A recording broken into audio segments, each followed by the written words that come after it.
రైతులు ఇంతకుముందుకే ఎన్నోసార్లు ప్రాణాలు తీసుకున్నటువంటి సిచ్యువేషన్ మనం చూసినాము.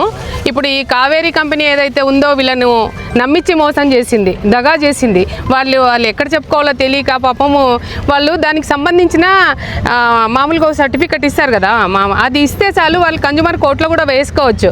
కానీ వాళ్ళకి ఏం చెప్పినారంటే ఒక అగ్రిమెంట్ రాసి ఇచ్చినారు. ఆ అగ్రిమెంట్ ఏం రాసి ఇచ్చినారు, ఎకరానికి మీకు 20,000 రూపాయలు ఇస్తాం ఖచ్చితంగా, మేమే కొంటాము అని చెప్పి వాళ్ళని నిలువున ముంచేసి ఇప్పుడు ఎవరు కూడా పలకకుండా ఎత్తేసినారు. పలకటమే లేదన్నట్టు. కాబట్టి కావేరీ కంపెనీ వాళ్ళు ఇక్కడ ఉన్న వీళ్ళనే కాకుండా ఇలాంటి సిచ్యువేషన్ మన జిల్లాలో కాకుండా మన రాష్ట్రంలో కూడా అసలు వాళ్ళు ఇట్లాంటి వాళ్ళకు ఒక మంచి షాక్ తగలాలి అంటే లీగల్గా కూడా ఏమన్నా చట్టాన్ని తీసుకొచ్చే విధంగా కూడా చేస్తే ఇంకోసారి సీడ్స్ ఇలాంటివి ఎవరు అమ్మకుండా చేయాలి. ఇలాంటి అమాయకమైనటువంటి రైతులను ఎవరు మోసం చేయకుండా వాళ్ళకి మంచి గుణపాఠం చెప్పాలి.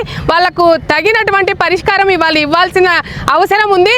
ఇచ్చే వరకు మా భారతీయ జనతా పార్టీ మాత్రం ఊరుకోదు.